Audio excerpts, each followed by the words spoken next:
Bonjour à tous et merci d'être au rendez-vous de l'actualité chrétienne sur Ecclesia TV. Le samedi 27 avril dernier, la sœur Marie-Laurence Beblaï, religieuse de l'Institut Notre-Dame de l'Incarnation, NDI, a procédé à la dédicace de ses œuvres littéraires intitulées « La reconnaissance de la dignité et des droits de la femme ouai de Côte d'Ivoire et valorisation de la femme ouai ». Cette cérémonie de dédicace a été précédée d'une messe d'action de grâce à la paroisse Saint-Jacques des Deux Plateaux. Diocèse d'Abengourou. Le père Armel Vivian Nguessan, ordonné le samedi 18 novembre 2023, a rendu grâce à Dieu avec les siens le samedi 20 avril 2024 en l'église paroissiale Saint-André de Yakassé, Feyasé. La reconnaissance de la dignité et des droits de la femme ouai de Côte d'Ivoire et valorisation de la femme ouai, telles sont les œuvres littéraires dédicacées le samedi 27 avril dernier par la sœur Marie-Laurence Beblaï, religieuse de l'Institut Notre-Dame de l'Incarnation NDI, à la salle Cardinal Agré de la paroisse Saint-Jacques des Deux Plateaux. Les précisions avec Morel Pouty, Francis Okoui. La paroisse Saint-Jacques des Deux Plateaux, dans l'archidiocèse d'Abidjan, a abrité la cérémonie de dédicace d'œuvres littéraires de la sœur Marie-Laurence Beblaï, religieuse de l'Institut Notre-Dame de l'Incarnation NDI, le samedi 27 avril dernier. Avant la cérémonie de dédicace, une messe d'action de grâce a été présidée par Monseigneur Faye Mobutus Désiré, vicaire général du diocèse de Mans, et concélébrée par plusieurs prêtres. Ceux en présence des religieux et religieuses, des personnalités, des parents et du peuple famille de Dieu. Dans son homélie et s'appuyant sur les textes liturgiques, le vicaire général du diocèse de Mans a mis en évidence l'importance de la femme dans la société. Dont réjouissance, suivie d'une photo de famille, ont marqué ce moment. Au thème de l'Eucharistie, s'en est suivi la dédicace des œuvres littéraires à la salle Cardinal Agré, intitulée « La reconnaissance de la dignité et des droits de la femme ouai de Côte d'Ivoire, la contribution de la théologie africaine », préfacée par le révérend père Norbert Éric Abécan, et valorisation de la femme ouai, femme digne, femme de valeur. Vous constaterez dans les ouvrages de notre sœur qu'elle a fait appel à la science anthropologique, à la science sociologique, à l'histoire et au droit, et ainsi de suite. Et ainsi donc, dans son travail qui a une forte teneur d'inculturation, la sœur de Quibli, comme nous disons, elle embrasse une réflexion sur la culture africaine en général, et en particulier sur sa culture ouai. Dire que les ouai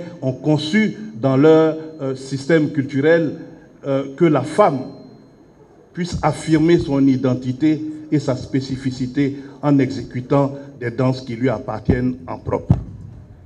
Donc on ne peut imaginer qu'un homme vienne danser le clown. Ce serait sacrilège, parce que cette danse sacrée est réservée exclusivement à la femme.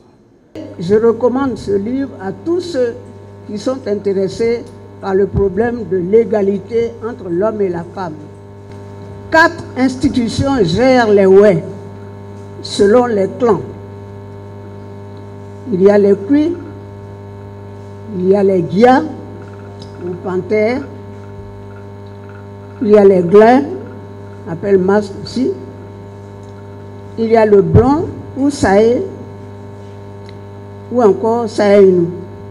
Les Cui, les Gia et les Glaé sont dominés par les hommes, tandis que le Blanc est réservé aux femmes. Le but de la sortie de ces différentes œuvres littéraires présentées par la sœur Marie-Laurence Beblaï. Pourquoi nécessairement 2 ouvrages de même envergure sur la femme ouai? D'autre part, d'une part, je suis moi-même pur sang femme ouai. J'aime amplement ma culture que je ne connais pas assez. Et pourtant, elle est belle et riche. Donc, je tiens à la valoriser. D'autre part, c'est simplement une étude probante que je fais sur mon peuple pour approfondir ma culture livresse. À travers ces 2 ouvrages, je veux porter un regard musical sur toutes les femmes en général et en singulier la femme ouai. Le peuple Oué a vécu un moment difficile de son histoire pendant les crises politico-militaires. Mais celles qui ont vécu le plus d'atrocités sont les enfants et les femmes. Au terme de cette belle cérémonie, il y a eu différentes prestations du peuple Oué, une photo de famille et un partage fraternel, suivi de la coupure symbolique du gâteau. Réaction. Merci pour cette sœur que Dieu nous donne. Et surtout pour la famille. Ouais, nous avons vraiment eu besoin de ça. Et je tiens à dire merci à la sœur Beblaï. Tout ce monde-là, c'est à cause d'elle qu'ils sont venus. C'est l'éducation que je lui ai donnée. C'est ce qu'elle est en train de mettre en jeu.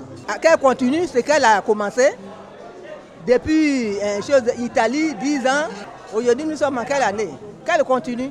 Septième prêtre du village de Yakassé Feyasé, le père Armel Vivian Nguesson, ordonné le samedi 18 novembre 2023, a dit sa messe d'action de grâce le samedi 20 avril 2024 en la paroisse Saint-André du dit village. Dont d'ornements liturgiques, de livres sacrés et de matériel sont quelques faits marquants de cette célébration eucharistique. Reporter Salomon Kouablan, correspondant diocésain à Bengourou, commentaire Maria Bissier. Le samedi 20 avril dernier, la paroisse Saint-André de Yakassé Feyasé, dans le diocèse d'Abangourou, a servi de cadre pour la messe d'action de grâce du père Armel Vivian Nguesson, septième prêtre du village de Yakassé Feyasé. Cette reconnaissance à Dieu a été célébrée avec les siens dans le sacerdoce et en présence de nombreux fidèles de la communauté villageoise et de l'imam principal de Yakassé Feyasé.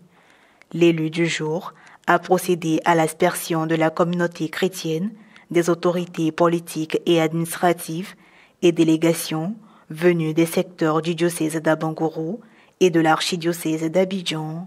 L'homélie de cette action de grâce à Dieu a été prononcée par le père Michel Kouao, curé de la paroisse Saint-André de Yakassé Feyasé. Cher Père, tu nous donnes la belle et solennelle occasion d'exprimer avec toi notre infinie gratitude à Dieu pour la prévenance de son amour et pour sa bienveillance à ton égard. Lui qui t'a fait l'insigne grâce de t'associer au ministère sacerdotal. Ne pas rappeler la mémoire de feu Nyamia Bernard, ton grand-père, qui fut le tout premier catéchiste de la paroisse de Yakassé Feyasé.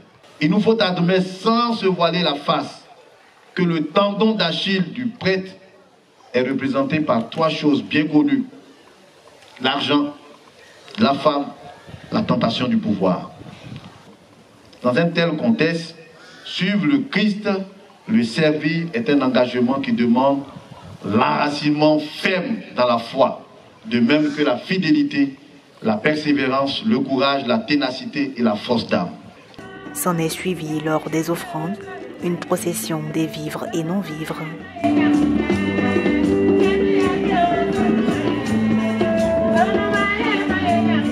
Des ornements liturgiques, des livres sacrés et quelques matériels ont été offerts à l'élu du jour. Des remerciements ont été adressés à toute l'Assemblée. Impression au terme de la messe. C'est une action de grâce au Seigneur, c'est lui qui permet toujours. C'est lui qui m'a choisi. Et dans ce choix, il a permis que je sois entouré de parents, de connaissances, d'amis et de bienfaiteurs pour me soutenir jusqu'à ce que j'aille au bout de ma formation. Aujourd'hui encore, ils témoignent de leur proximité, de leur sympathie et de leur affection. Ce n'est qu'une action de grâce au Seigneur, toute la gloire de Dieu. Les impressions sont vraiment inestimables parce que jusqu'à avoir 7 prêtres dans un village comme Yakassé, nous en avons plus, nous en avons besoin plus. Depuis son bas âge, il était toujours chrétien, il a toujours opté pour servir Dieu. Aujourd'hui, Dieu lui a fait grâce de rendre gloire à Dieu parce qu'il vient de finir sa mission en tant que séminariste. Il est devenu prêtre et il a célébré sa première messe dans son village natal, la terre qu'il a vu naître. Il ne faisait que dire merci à Dieu. Dieu nous a bénis, Dieu nous a toujours donné cette force et cette harmonie de se mettre ensemble pour soutenir nos jeunes frères qui viennent d'être près de Jésus-Christ. Le père Armel Vivian Nguesson a été ordonné le samedi 18 novembre 2023 des mains de Monseigneur Boniface Ziri, ordinaire du lieu, en la cathédrale Sainte Thérèse de l'Enfant Jésus d'Abangourou. Fin de cette édition. Merci de l'avoir suivi. Merci de rester sur Ecclesia TV.